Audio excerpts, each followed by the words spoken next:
Bonjour, bien-aimés dans le Christ. C'est moi, la sœur Corinne. Je suis donc évangéliste.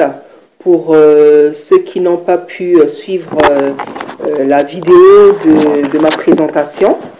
Donc voilà, je suis évangéliste. Je suis du Congo-Brazzaville. Je suis mère de 7 enfants. Donc voilà, donc dans la vidéo de ma présentation, je détaille tous les détails, toutes les informations concernant ma vie et mon ministère. Donc en fait, le Saint-Esprit m'a demandé de me lever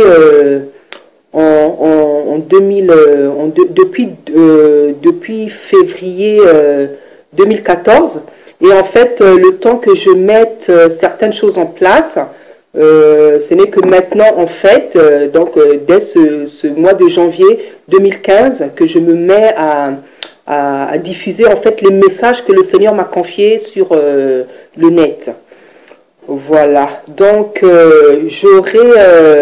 j'avais commencé souhaité par d'autres messages.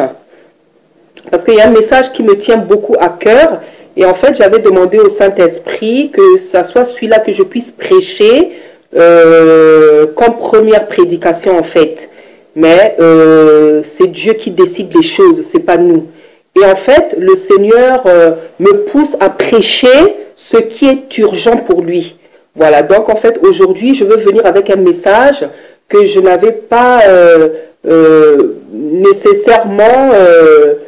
comment dire, c'est pas vraiment celui-là que je voulais prêcher en premier, parce que je sais que c'est un message que les sœurs en Christ, que les servantes de Dieu n'aiment pas tellement écouter. Mais on n'est pas là pour faire plaisir aux gens, on est là pour faire plaisir à Dieu, on est là pour craindre Dieu, on est là pour écouter ce que le Seigneur nous demande, on est là pour dire ce que Dieu nous demande de dire. Voilà, donc on n'est pas là pour faire plaisir. Voilà, donc en fait, ce dont je veux parler aujourd'hui, je sais que le Saint-Esprit a déjà suscité, a déjà utilisé différentes servantes de Dieu pour prêcher ce message. Mais Dieu a l'habitude de répéter les choses. Parce que Dieu sait que l'homme est dur à entendre. Voilà. Donc Dieu a l'habitude de répéter les choses. C'est pour ça qu'il s'est servi même dans la Bible de plusieurs prophètes, de plusieurs rois, de plusieurs juges pour dire les mêmes choses en fait. Parce que Dieu sait que le cœur de l'homme est rebelle. Dieu sait que l'homme n'est pas toujours prompt à écouter. Donc en fait, Dieu, dans son amour, dans sa puissance, dans sa fidélité, envoie différents messagers pour dire en réalité toujours les mêmes messages. Des messages de repentance, d'amour et tout ce qui nous enseigne dans la Bible. Donc voilà, donc moi, ce dont je vais vous parler aujourd'hui, c'est un message que beaucoup de servantes de Dieu, beaucoup de filles de Dieu ont déjà prêché sur Internet. Et aujourd'hui, je fais aussi partie de ces femmes, de ces servantes de Dieu qui l'utilisent pour délivrer les mêmes messages. Voilà, donc il y en a beaucoup. Donc, mais aujourd'hui, on va s'arrêter plutôt... en ce qui concerne les mèches, les tissages, les perruques, hein, donc tous ces rajouts-là que les filles de Dieu, les chrétiennes et les servantes de Dieu mettent sur leur tête. Voilà, je sais que rien déjà que le fait d'avoir prononcé tout ça, ça va peut-être refroidir certaines personnes, mais comme j'ai dit, on n'est pas là pour faire plaisir, on est là pour délivrer les messages que le Seigneur nous confie. Voilà. Donc, bien aimé, ce que je veux dire a déjà été dit, mais on va le répéter avec d'autres inspirations, avec d'autres informations, avec une autre onction, voilà, parce que Dieu se sert de chacune de nous, ou de chacun de nous de différentes manières. Dieu peut donner des détails différents, des informations différentes, donc il fait ce qu'il veut, les choses différemment en chaque personne. Voilà, donc moi, je veux parler des mêmes choses, mais peut-être que je veux le dire autrement, peut-être que je veux dire des choses que vous n'avez pas encore écoutées, avec toute modestie, puisque ce que nous disons vient des messages du Seigneur. Voilà, donc les mèches, les perruques, les tissages, on va pas tourner en rond, on va pas parler de midi à 14 heures, comme vous l'avez déjà beaucoup entendu, comme vous le voyez beaucoup, vous en voyez aussi les conséquences. C'est tout simplement pas des bonnes choses. Pourquoi? Parce que tout simplement, Dieu ne nous a pas créés ainsi. Dieu nous a créés avec des cheveux. Dieu nous a créés avec nos cheveux naturels. Dieu nous a créés naturels, avec des cheveux naturels, un teint naturel, des sourcils naturels. Donc tout ce que la femme rajoute, Dieu l'a fait naturellement. Les sourcils naturels, la couleur des yeux, les cils, hein, la forme de ta bouche, de ton nez, de ton corps, tout ce que la femme rajoute, Dieu l'a fait naturellement. La Bible nous dit que lorsque Dieu a fini de créer les cieux et la terre, il a trouvé que tout ce qu'il avait créé était bon. La Bible nous dit encore que tout ce que Dieu a créé est bon. Et David, dans les psaumes qu'il a écrits, il dit au Seigneur, je me réjouis de voir que tu m'as créé que tu as fait de moi une créature merveilleuse. Donc, David estimait qu'il était merveilleux. Il estimait que Dieu l'avait fait une créature merveilleuse. Donc, ce n'était pas de l'orgueil. Tout simplement, il voyait la grandeur de Dieu. Il voyait la beauté qu'il avait. Il voyait les belles choses que Dieu faisait dans sa vie. Parce que la Bible nous dit que David était un homme beau. Voilà, David était un homme beau. Donc lui-même, il réalisait, il voyait qu'il était beau. Et cette beauté, cette grâce, cette bonté de la part de l'Éternel le poussait à louer Dieu, le poussait à adorer Dieu. Parce que tout ce qui est beau, tout ce qui est gracieux vient de l'Éternel des armées. C'est vrai que dans les proverbes, on nous dit que la grâce est trompeuse, la bonté est vaine, mais tout de même, la beauté, la grâce, ce sont des choses qui viennent de l'Éternel des armées. Donc une personne qui est sincère, une personne qui est modeste, une personne qui est humble, une servante de Dieu ou un enfant de Dieu, n'aura pas de honte ni de malaise à reconnaître, à louer Dieu parce que Dieu l'a faite belle ou beau. Non, c'est une grâce qui vient de l'Éternel et on doit savoir rendre grâce à Dieu pour tout ce qu'il fait de beau et pour tout ce qu'il fait de bon dans notre vie. Donc David, dans les psaumes plutôt, disait, je me réjouis que tu aies fait de moi une créature merveilleuse. Donc il s'estimait beau, il s'estimait une créature merveilleuse. Et la créature merveilleuse dont on parle aussi ici, bon, c'est vrai qu'il était beau physiquement, mais il parlait aussi de l'âme, de son esprit, voilà, parce que c'est plus ça, de son cœur, c'est plus ça qui intéresse Dieu, hein, l'état de notre âme, l'état de notre esprit, l'état de notre cœur, voilà, donc la Bible nous fait comprendre par différents passages que tout ce que Dieu a créé est beau. Dieu lui-même déclare que tout ce qu'il a créé est beau. Donc, tel que Dieu nous a fait, on est beau, on est belle. Tu es beau, tu es belle, avec tes sourcils, avec tes yeux, avec ton nez, avec ta bouche, avec ta tête, la forme de ton cou, tout, tu es beau. Si tu trouves que tu n'es pas beau, c'est parce que ça peut revenir de beaucoup ça peut être dû à beaucoup de choses. Peut-être que dans ton enfance ou dans ta jeunesse, dans ton enfance, souvent, on t'a dégradé, on t'a pas donné l'importance qui te revenait. On te disait que tu n'étais pas beau, on te dégradait, on t'humiliait. Donc déjà, dans notre enfance, c'est la manière dont nos parents se comportent avec nous qui va créer ou pas le sentiment de confiance en fait.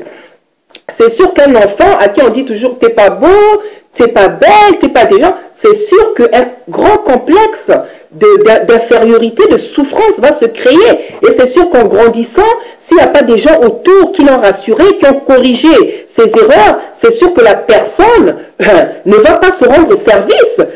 Lorsqu'elle va traiter son corps, elle ne va pas se rendre service. Elle va commencer à faire des choses qui vont détruire son corps. Elle va commencer à faire des choses croyant qu'elle est belle. Mais au fond, c'est des choses qui lui donnent encore un aspect qui ne plaît vraiment pas à Dieu. Voilà, donc tout ça en fait, c'est un peu pour dire que tel que Dieu nous a créés, on est belle, on est naturel, on est beau, on est naturel. Donc, Dieu n'a pas besoin qu'on rajoute des mèches. Dieu n'a pas besoin qu'on mette des tissages. Dieu n'a pas besoin qu'on mette je ne sais pas quoi sur la tête. Hein? Ce dont Dieu a besoin qu'on mette sur la tête, je vais vous dire, c'est un voile pour prier. Parce que la Bible nous dit qu'une femme qui prie et qui prophétise ne peut pas prier sans le voile. Donc ce dont Dieu a besoin qu'on mette sur la tête, c'est d'un voile ou d'un foulard pour l'adorer, pour prier, pour prophétiser, lorsqu'on est en communion avec l'Éternel des armées. Voilà ce dont quoi le Saint-Esprit veut qu'on mette sur nos têtes. À part ça, Dieu n'a pas besoin qu'on nous mette, on se mette des mèches, des tissages, des je sais pas quoi. Non, le Seigneur n'a pas besoin de ça. Sache que là où tu es, et Dieu te dit aujourd'hui, tel qu'il t'a créé, lui te trouve belle. Dieu te trouve belle, avec toutes les formes, tous tes traits.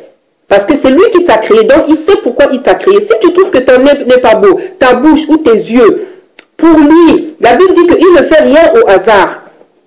La Bible dit qu'il ne fait rien au hasard. Hein? La Bible dit que les yeux sont le miroir de l'âme. Donc en fait, notre visage, nos sourcils, tout sur notre visage, même la forme de notre corps, même la manière de marcher, tout ce qui est de nous, tout ce qui émane de notre corps, parle de notre personne. Tes yeux, ton sourire, ton rire, la manière dont tu pleures, ta voix va parler de toi. Ça veut dire si tu es une personne droite, ça peut dire si tu es une personne bonne, ça peut dire si tu es une personne compliquée. Donc, il n'y a pas de hasard. Hein? Si tu ne comprends pas aussi, tu peux aussi poser des questions à l'Éternel, puisqu'il dit dans sa sainte parole, invoque-moi et je te répondrai. Il dit dans Jérémie, invoque-moi, je te répondrai. Je te montrerai des choses cachées que tu ne connais pas. Donc, même à ce niveau, on peut poser des questions au Seigneur. Parce que c'est vrai qu'il y a un trait qui peut nous déranger. Mais pour que le Saint-Esprit t'aide à accepter, tu peux lui poser des questions. Ce n'est pas interdit. Au contraire, il aime qu'on lui pose des questions. Puisqu'il nous le recommande dans Jérémie. Tu peux lui poser, Seigneur, pourquoi tu m'as fait comme ça? Il va te donner l'explication. Il va te donner l'explication. Bien aimé, je vais vous donner un exemple. Moi, le Seigneur m'a fait la grâce d'avoir 7 enfants. Hein, il m'a donné 7 enfants. Et j'ai 4 filles, j'ai 4 garçons et 3 filles. Et parmi mes filles, il y en a vraiment une qui a les cheveux durs. Elle a les cheveux durs. Et pourtant, elle est très jolie. Hein. Le Seigneur l'a faite jolie, c'est un bel enfant. Elle a les cheveux durs. Elle a vraiment les cheveux durs. Et avant qu'elle vienne au monde, donc, je pense que c'était même avant qu'elle soit conçue. Le Seigneur me montrait déjà quelque chose. Le Seigneur m'avait montré donc la rudesse de ses cheveux, de la nature de ses cheveux. Et dans le rêve, je disais, ah, mais ça c'est trop dur, ça il faut défriser. Et quand je peignais, dans le rêve, je peignais, le peigne tombait. Donc ses cheveux sont tellement durs que, voilà. Et quand elle est née, 1 an, 2 ans, 3 ans, je me suis dit, effectivement, j'ai vu, et jusqu'à aujourd'hui, je vois que ses cheveux sont durs. Les cheveux sont durs et quand je la peigne, elle souffre, elle a mal. Et je me suis dit, ben non, il faut que je fasse quelque chose. L'enfant ne peut pas souffrir comme ça. Donc, je crois peut-être vers 4 ans ou 5 ans, je me suis dit, j'ai effectivement fait ce que j'avais vu dans le rêve là. Pas que je me disais que c'est Dieu qui m'avait envoyé, mais le Seigneur me montrait déjà comment j'allais réagir. Un jour, j'ai acheté donc un défrisant. J'ai acheté un défrisant, je crois, pour les enfants, sans soude. J'ai acheté et je me suis mise à lui défriser. Donc, j'ai défrisé les cheveux. Bien aimé. J'ai défrisé tout. Ça avait l'air d'avoir bien pris. Elle était jolie, les cheveux étaient lisses. Non, je travaille. Elle était lisse, les cheveux étaient lisses et tout. Voilà. Donc, le lendemain, bien aimé, les cheveux sont redevenus naturels. Donc, c'est comme si je ne les avais pas défrisés. C'est même comme si je ne l'avais pas défrisé, je me suis dit, ouh là là, mais qu'est-ce que c'est? Donc les cheveux sont carrément redevenus comme si on ne les avait même pas touchés. Et comme je ne suis pas lente à la détente, j'ai compris que c'est le Saint-Esprit qui avait fait rater le défrisage, parce qu'il ne veut tout simplement pas que je touche, il ne voulait pas que je touche aux cheveux de ma fille, comme les miens d'ailleurs, je ne les touche plus, ça fait des années, je ne défrise plus, ça fait des années que je ne mets plus les perruques, parce que moi, ce n'était pas les mèches, c'était ça, je mettais plus de perruques. Donc, je ne mets plus. Hein. Donc, tous mes enfants, je ne touche pas à leurs cheveux. Hein, garçon comme fille, parce que les garçons aussi, ils ont beaucoup de cheveux. Ils ont beaucoup de cheveux comme les petits Michael Jackson, là, voilà. Mais les enfants, ils ont des cheveux comme ça. Donc, je ne les touche pas. Parfois, on me dit, pourquoi tu ne les coupes pas? Pourquoi tu ne les tresses pas? Je dis, mais je ne veux pas les tresser, ce ne sont pas des filles, c'est des garçons. Pourquoi je vais tresser des garçons? Donc, je les laisse, je les lave et je les peigne. Voilà, moi c'est pareil, je lave mes cheveux, je les peigne, je mets mon foulard quand j'ai besoin de prier, parfois je les laisse comme ça. Voilà, donc j'ai obéi. Moi, en ce qui concerne les mèches, le Seigneur a commencé à me parler en 2003. En 2003, et en fait, je n'étais pas encore assez mature spirituellement pour renoncer à ça. Après, il m'a reparlé en 2009, et c'est vraiment en 2014 ou bien 2013, fin 2013, que j'ai vraiment abandonné. Parce que il commençait vraiment à me parler de plus en plus, il me mettait la pression. Donc j'ai vraiment abandonné. Donc voilà. Donc la seule chose, ma bien-aimée, servante de Dieu, fille du Seigneur, la seule chose dont il a besoin de voir sur nos têtes, c'est un voile pour prier, mes sœurs. C'est un voile où tu mets ton voile, où tu mets ton foulard pour l'adorer, pour le glorifier, pour lui rendre grâce. Et tu verras ce que Dieu fera dans ta vie. Donc, je le dis, je le réitère comme l'ont fait certaines sœurs. Dieu ne veut pas de mèches sur nos têtes. Dieu ne veut pas de perruques. Dieu ne veut pas de tissage. Dieu ne veut pas de rajout. Dieu veut que tu laisses tes cheveux naturels. Pour ceux qui ont des problèmes, par exemple, des problèmes de santé, des chutes, mais il y a le chapeau. Il y a le chapeau. Il y a le foulard. Hein? La femme est très belle en foulard. La femme est très belle en chapeau. Hein? Hein? Et tel que tu es, si tu as des chutes, si tu fais la chimiothérapie, je ne sais pas quoi, parce que tu es malade, ça va repousser. Si tu crois en Dieu, tes cheveux vont repousser. Ils vont repousser parce que tu vas guérir. C'est bien pour ça que tu pries. C'est bien pour ça que tu es chrétienne. Parce que tu t'adresses à l'Éternel des armées. Tu veux qu'il fasse des choses dans ta vie.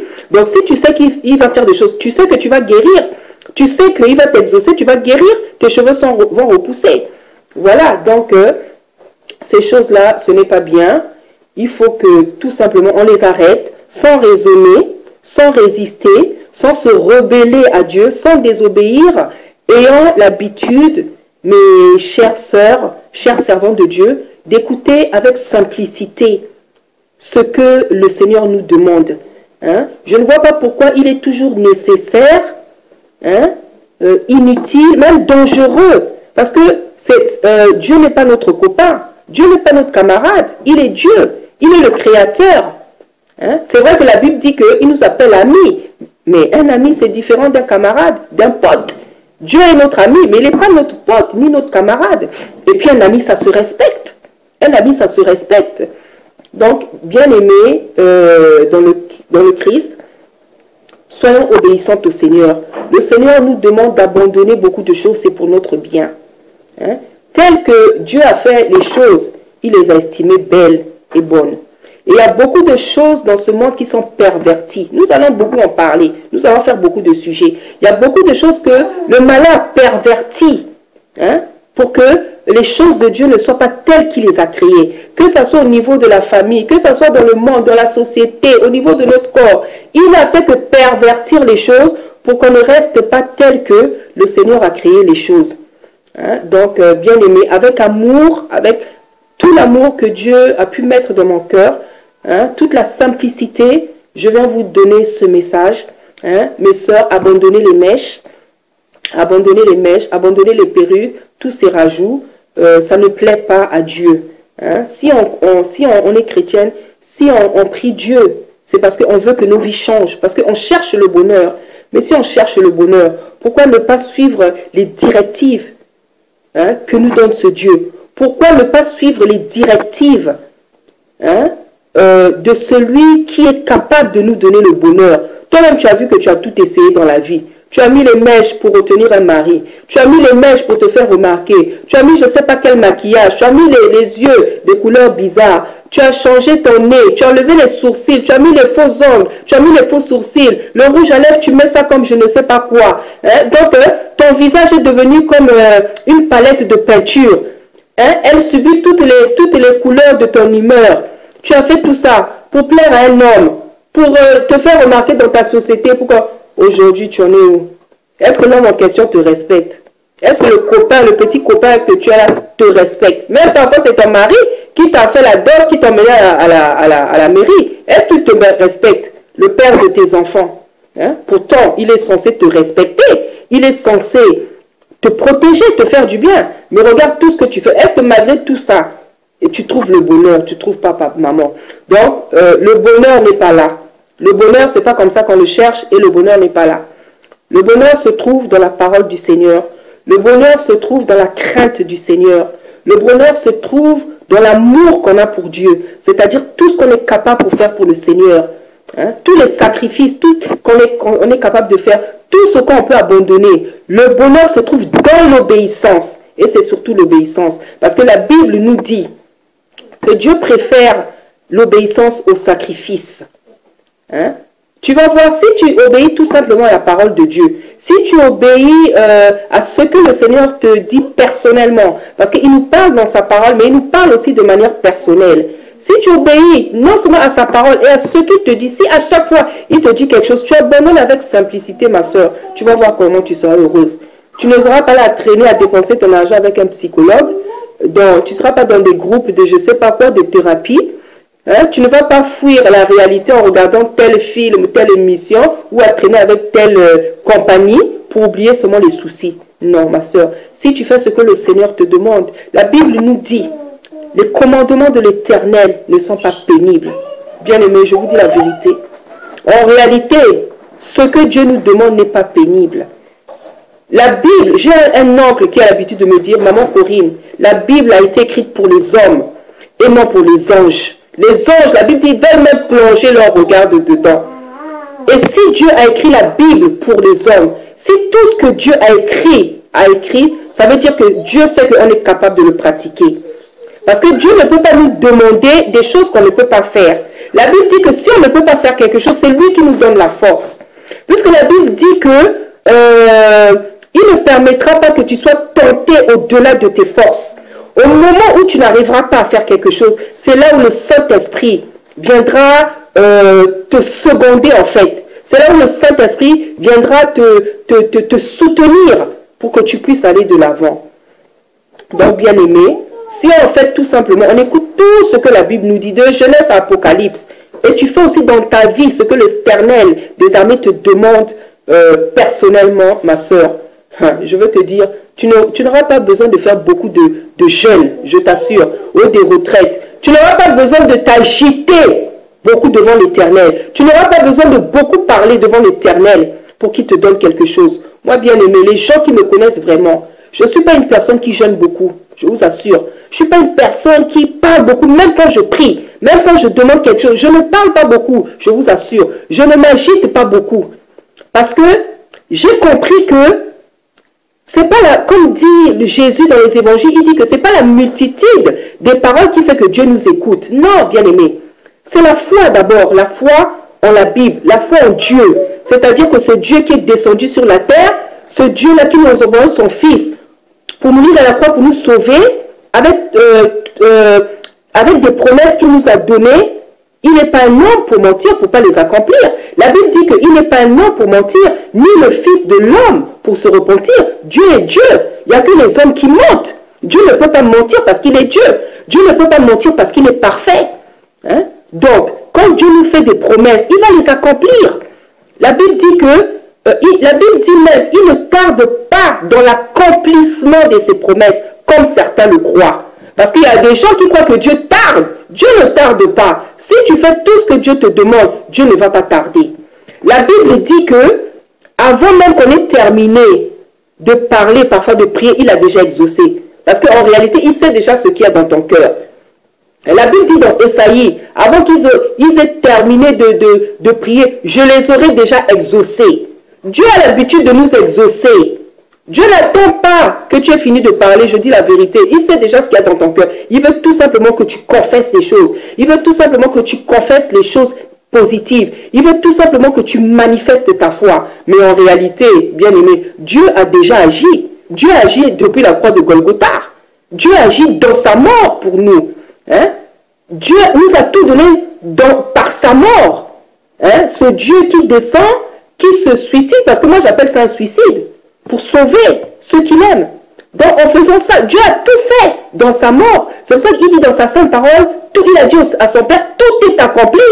Tout là, ça veut dire quoi? Ça veut dire qu'il t'a donné le mariage, il t'a donné la santé, les enfants, les papiers, il t'a tout donné, il a bien dit, tout est accompli. Il n'a pas dit, Père, j'ai accompli la moitié de ce que tu m'avais demandé. Non, il a dit, Père, tout est accompli. Et dès qu'il a dit ça, la Bible dit qu'il a expié.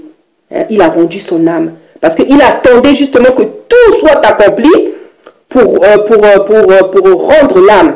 Parce qu'il devait être sûr qu'il avait tout accompli. Parce que son père l'avait envoyé sur la terre pour tout accomplir. Tout accomplir, ça veut dire quoi? Sûr que tu sois heureuse dans toute la vie, dans tous les domaines, que tu aies tout ce que tu veux. Voilà pourquoi le Père a envoyé son Fils. Pour que tu aies tout ce que tu désires dans la vie.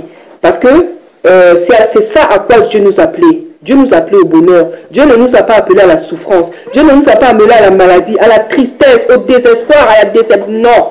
Quand il a créé Adam et Ève, tout était parfait. Hein? Et il a renvoyé maintenant Jésus-Christ. Il a envoyé Jésus-Christ pour ramener les choses à la perfection, telles qu'il les avait constituées, pour que toi et moi, on ait le bonheur. Voilà. Donc, bien-aimés, comme je vous ai dit, servant de Dieu, fille de Dieu, avec toute la simplicité possible, avec tout l'amour que ce grand Dieu m'a donné, je viens vous exposer le message qu'il m'a donné. Je viens vous exposer pour votre bien, parce qu'il vous aime. La Bible dit que un peuple sans frein n'a pas de... Un peuple sans révélation n'a pas de frein. Et c'est vrai que quand Dieu ne nous parle pas, on fait ce qu'on veut, on fait du n'importe quoi. On se comporte même comme des animaux dans la vie. Hein? Mais ce bon Dieu, hein, il est Dieu assis sur son trône là-bas. Mais il prend le temps de descendre pour nous parler à des gens méchants comme nous, à des pécheurs comme nous. Il prend le temps. Il a même pris son fils unique. Il n'avait pas toi. Le fils, il a jeté comme ça pour mourir, pour qu'on soit heureux. Donc, ma bien-aimée, apprends à écouter ce Dieu. Apprends à l'obéir. Apprends à l'aimer. Apprends à le glorifier. Apprends à l'adorer. Apprends à le magnifier. Apprends à l'exalter. Apprends à le mettre à sa place, ma soeur.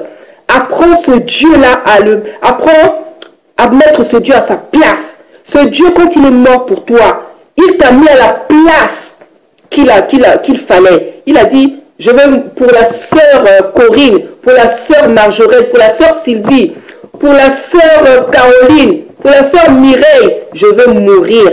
Parce que la place qu'elle doit avoir, où elle doit se tenir, ma mort est nécessaire.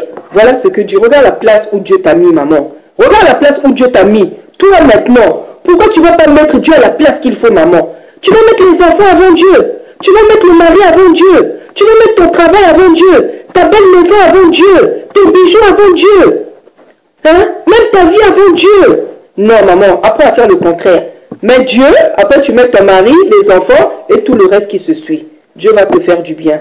Donc, bien aimé, je le répète encore, avec l'amour, tout l'amour, car la Bible dit qu'on peut avoir tous les dons, toute l'onction, mais si on ne fait pas les choses avec amour, ça ne sert à rien. Donc, la Bible dit que l'amour est le lien de perfection. Hein, c'est la première qualité du Seigneur. Donc, j'insiste, c'est avec amour, mes sœurs, que je vous recommande, comme le Seigneur me l'a recommandé, d'abandonner les mèches, les perruques, les tissages. Quand tu vas enlever ça, ma sœur, tu ne seras pas vilaine. Hein? Ne crois pas à ce que l'autre te dit. Tu ne seras pas belle. Au contraire, tu vas retrouver le naturel de ton visage, le naturel de ta beauté, le naturel de tes cheveux. Tu pourras te faire tout ce que tu veux. Hein? Tout ce que tu veux avec tes cheveux, tout ce que tu veux. Moi, avec le foulard, bien aimé, vous allez voir qu'est-ce que je suis capable de faire avec le foulard. Parce que Dieu est bon. Il sait que quand il nous empêche de faire quelque chose, lui-même, il va t'inspirer pour faire... Un jour, bien aimé, vous allez voir qu'est-ce que le Saint-Esprit m'inspire avec le foulard. Je suis styliste, modéliste et je dessine. J'aime beaucoup les femmes avec le foulard. Je trouve que c'est très beau design. Mais bien aimé, un jour, le Saint-Esprit va me donner l'occasion de présenter mes dessins. Vous allez voir qu'est-ce que je fais avec le foulard. Hein? Quand je dessine des foulards, on dirait des jardins sur la tête. On dirait une fleur. On dirait... Donc sur ma tête aussi, le Saint-Esprit commence à m'inspirer des choses tellement belles. Donc, bien aimé, ne crois pas que quand tu vas enlever tout ça, tu seras tu seras... Non, ne te trompe pas, tu es belle. Dieu t'a créé belle, tu es belle. Considère-toi belle comme David considérait qu'il était une créature merveilleuse. Tu sais, ma soeur, si tu n'as pas confiance en toi, tu ne pourras pas avancer. Parce que le complexe d'infériorité, c'est un grand blocage. C'est un grand blocage dans la vie. Il ne faut pas avoir de complexe d'infériorité. Moi, ma soeur, je mets mes foulards. J'ai abandonné le maquillage. Déjà, gloire à Dieu. Depuis ma jeunesse, je n'ai jamais été très attirée par le maquillage. En fait, je suis une femme, une jeune fille, un enfant très naturel. Depuis que j'étais petite, je me différenciais déjà par mes comportements à rester naturel. Et une fois même, j'avais 12 ans, il y a un cousin qui m'a dit, mais pourquoi tu t'habilles pas comme tout le monde? À 12 ans déjà, donc même à 12 ans déjà, on avait déjà remarqué que j'étais d'une simplicité et j'ai grandi comme ça. Si bien que j'ai juste peut-être l'habitude de mettre un peu de rouge, un peu de crayon, et même au fur et à mesure, ça commence à partir. Hein, ça commence à partir petit à petit. Et donc, ce qui fait que quand Dieu me demande de faire des choses, ces choses-là d'abonner, ça ne me demande aucun effort. Ça me demande aucun effort. Au contraire, je le glorifie beaucoup. Je dis, ah, tiens, donc ce Dieu, il aime vraiment qu'on soit naturel. Ça me demande, au contraire, je fais même ça avec plaisir. Parce que, voilà, il m'a créé comme ça, donc voilà, ça ne me demande aucun effort. Donc, j'ai pas l'habitude de mettre du fond de teint, j'ai jamais, c'est rare, j'ai jamais, pratiquement jamais. Et quand je me maquillais, les quelques fois, en 45 ans de vie, parce que j'ai 45 ans, en 45 ans, Dieu sait combien de fois je me suis maquillée. En tout cas, rarement. Et bien aimé, à chaque fois que je le faisais, je sentais que je n'étais pas naturelle. Donc déjà, le fond de teint, là, je trouvais que ce n'était pas ma couleur naturelle. Je mettais le mascara. Non. Et moi, le maquillage me vieillit. Il y a des femmes, peut-être ça rend belle. Moi, ça me vieillit. Comme j'avais vu que ça me vieillissait, je préfère rester naturelle. Voilà. Donc, la prochaine fois, on parlera du maquillage, on parlera de tous les rajouts, des faux angles, hein, de tout ce qui ne glorifie pas le Seigneur, de tout ce que la femme rajoute en fait sur son corps. Hein. Donc, aujourd'hui, on a parlé des mèches, hein, des tissages, des... Voilà. Donc, il faut tout simplement arrêter. Le Seigneur n'a pas besoin que tu mettes ça. Le Seigneur te trouve très belle telle qu'il t'a créée. Et en fait, le Seigneur m'a interdit de porter ces choses en 2003. Voilà, donc je vais dire vraiment dans le détail comment le Seigneur m'a parlé. Parce que c'est vrai que parfois les servantes de Dieu en parlent, mais elles ne disent pas comment le Seigneur est venu se révéler à elles. Moi, c'est en 2003. J'avais fait des belles mèches, des très belles mèches, parce qu'en tout cas, je me faisais toujours tresser par des gens qui tressaient bien. Et une fois en 2003, je fais un rêve, on me dit, enlève ça. On m'a dit, enlève ça. Bon, j'ai pas compris que c'était la voix de Dieu. Franchement, je vous assure, j'ai pas compris que c'était la voix de Dieu. En 2009, j'ai commencé, c'était plutôt en 2003. D'abord en 2003, en fait, je me faisais tresser. Je faisais tresser les mèches et j'avais choisi la couleur or et marron là pour que ça fasse doré. Et moi, je prophétise en fait. Le Seigneur m'a donné le don de prophétie. Et pendant que je me tressais, le pasteur qui vient prier à la maison, qui est notre pasteur familial, il m'a dit, maman Corinne, il m'a dit, toi tu prophétises. Quand tu prophétises, tu ne sais pas qu'est-ce que le Saint-Esprit fait sur ta tête. Bien aimé, cette parole a été comme vraiment, je ne sais pas quoi, un feu dans mon esprit. Je n'ai même pas résisté. Je me suis levée, je suis allée tranquillement dans ma chambre, j'ai commencé à enlever calmement. Et les gens qui étaient dans la parcelle, il y en a qui m'ont dédaigné, il y en a qui m'ont méprisé, il y en a qui m'ont regardé, je ne sais pas comment, parce qu'ils se sont dit, mais celle-là, vraiment, elle est dans son délire, quoi. Mais, comme je vous dis, j'ai l'habitude d'obéir à Dieu. Donc, je me suis levée, je suis allée enlever ça tranquillement. Il y a une cousine à moi qui m'a suivie, elle m'a dit, maman Corinne, sois bénie. Elle m'a dit, franchement, tu es obéissante à Dieu, tu verras tout ce que Dieu va faire dans ta vie. Donc, j'ai enlevé. Hein, je suis allée chez le coiffeur. Bon, à ce moment-là, je ne savais pas que le défrisage aussi n'était pas bon. Je suis allée chez le coiffeur, j'ai défrisé. Bon, on m'a mis des bigoudis, on m'a fait une belle coupe et j'étais tout aussi jolie. Voilà, donc je n'avais pas mis. Ça, c'était en 2003. En 2009, là, c'est maintenant dans un rêve, on me disait, enlève ça. Mais vraiment avec une voix, avec autorité, quoi. Autorité, menace. On m'a dit, enlève ça. Et en fait, la foi vraiment qui a poussé à ce que j'enlève, disons, j'avais déjà commencé à enlever, mais voilà, j'avais déjà commencé à enlever, c'est donc en fin 2014. Voilà, j'allais à la prière, en fait, j'allais dans mon église, j'allais à la prière, avec mes enfants, donc à la gare Saint-Lazare, puisque j'habite à Paris, à la gare Saint-Lazare, je vois donc une mèche par terre. Une mèche, donc en fait, c'est une femme qui avait, donc comme ça tombe parfois, c'était tombé. Et je vois, mais je vous assure, bien aimé, la mèche avait la forme d'un serpent. La mèche avait... Et j'ai eu peur, je me suis dit, ça avait carrément la forme d'une vipère. Et en fait, j'ai eu peur, et les enfants aussi ont eu peur, parce qu'ils ont vu le même spectacle. Et en s'approchant, je me suis dit, non, c'est une mèche. Mais ça avait vraiment, tel que c'était tombé, ça s'était posé comme une vipère. Et après, quand j'ai vu ce spectacle, le Saint-Esprit a commencé à me parler. Il m'a dit, tu as vu? Il m'a dit, tu as vu la forme? Tu as vu la forme de cette mèche? Il m'a dit, c'est la forme qu'ont les mèches. Parce que le Saint-Esprit m'a dit, les mèches, c'est les choses du diable. C'est les choses du diable. Il a commencé à me parler, en fait. Il a commencé à me parler pendant tout le trajet. À l'église, tout le temps, j'ai suivi la prédication. Et quand je suis revenu à la maison, il a continué à me parler. Donc, il m'a parlé un bout du trajet. Il a commencé à me dire, tu vois tel que tu as vu la forme. Il a dit, c'est ça, en fait. Il m'a dit, c'est ça, les mèches là que vous faites sur vos têtes, ça a la forme du serpent.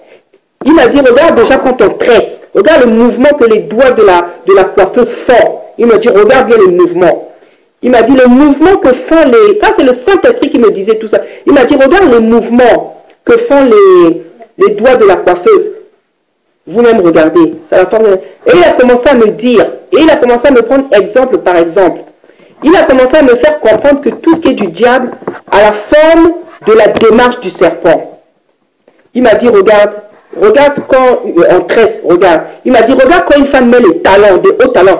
Il me dit, regarde comment elle marche. Donc, les exemples ne faisaient que fuser maintenant dans mon esprit. Parce qu'il commençait à me parler, il commençait à me montrer. Il m'a dit, regarde quand une femme met les talons, comment sa démarche change. Et vois comment elle marche. Tu vas voir, elle marche en zigzag, comme le serpent.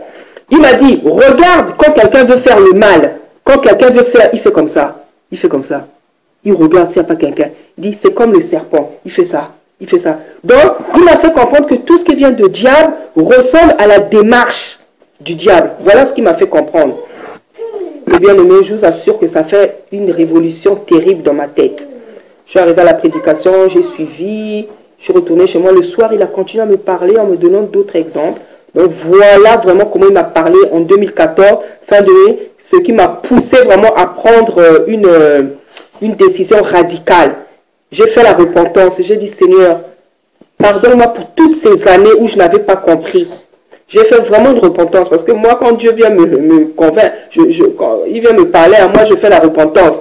Je fais la repentance, même si ça faisait des années que j'avais fait. Je fais la repentance parce que je me dis que toutes les années où j'avais fait le péché, là, ça m'avait irrité. Donc, je dois faire la repentance depuis que j'avais commencé la chose en question.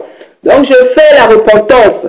J'ai dit, Seigneur, pardonne-moi, Seigneur, pour toutes ces années où je n'ai pas compris, pour toutes ces années où j'ai mis ces choses. Dieu merci, je n'étais pas aussi trop attachée. Moi, je posais juste ma perruque, après j'enlevais, voilà. Donc, voilà. C'était pas quelque chose, c'est des choses auxquelles moi, je ne suis pas attachée. Je posais, quand je sortais, quand j'étais chez moi, j'enlevais, voilà. Donc, j'ai fait la repentance, j'ai dit, Seigneur, excuse-moi, Saint-Esprit de Dieu, parce que je n'avais pas compris. Hein, et toutes ces années où je l'ai fait, voilà, j'ai fait ma repentance, j'ai décidé de ne plus porter ça, les perruques, parce que moi, c'était les perruques. J'ai décidé de ne plus porter. J'ai décidé de ne plus défriser les cheveux de ma fille.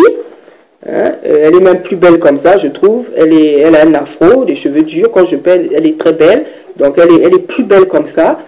J'ai décidé de ne plus toucher ses cheveux. Elle a une petite sœur aussi. Et j'en ferai autant. De toute façon, ses cheveux sont tellement doux que je ne peux même pas oser le faire. Je crois que ça sera carrément pour brûler les cheveux de l'enfant. Donc, voilà, j'ai décidé de ne pas toucher aux cheveux de mes enfants, ni aux garçons, ni aux filles. Les garçons, je ne tresse pas, les filles, hein, voilà, je les laisse avec leurs cheveux naturels. Moi, j'en fais de même. Et je vous conseille d'en faire autant comme le Seigneur le désire.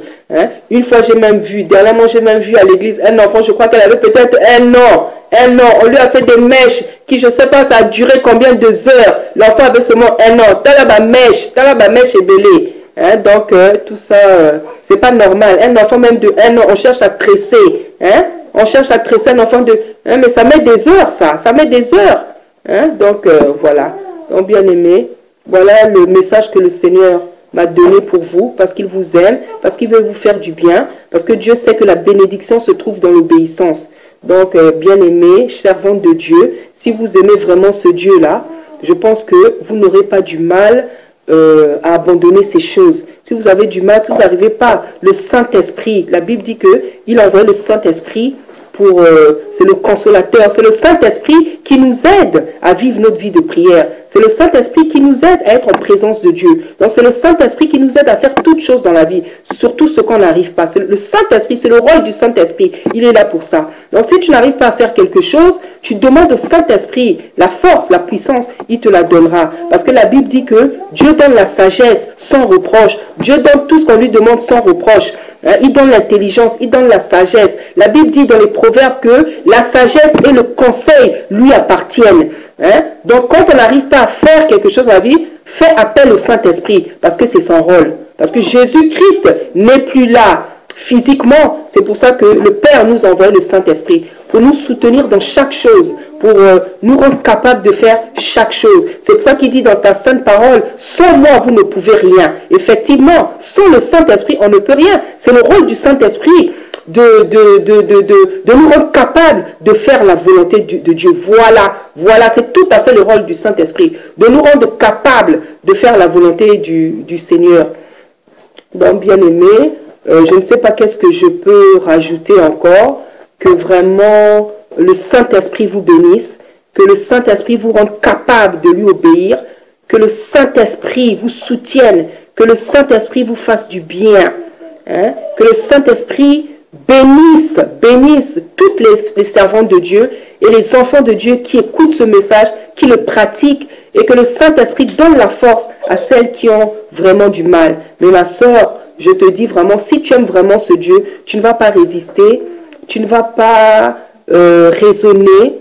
Quand on aime quelqu'un, on fait ce qu'il demande. Regardez, pour nos maris, pour nos enfants, on leur donne tout ce qu'on veut, on leur fait du bien parce qu'on les aime. Tu fais du bien à ton mari, voilà, parce que tu l'aimes. Tu fais du bien à tes enfants parce que tu les aimes. Et pourquoi on ne va pas faire du bien?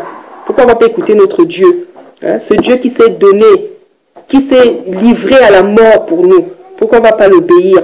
C'est une chose simple, c'est une chose naturelle, c'est une chose évidente, c'est une chose logique, bien-aimé, d'écouter le Seigneur.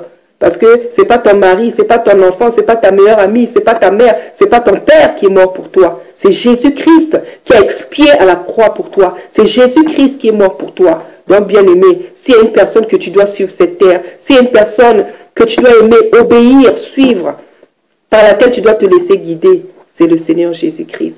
Vraiment, ma sœur, servante de Dieu, que le Seigneur vous bénisse tous, toutes, et que le Saint-Esprit bénisse tout le corps du Christ, dont Jésus-Christ est la tête et le chef, dans le nom puissant de Jésus-Christ. Amen.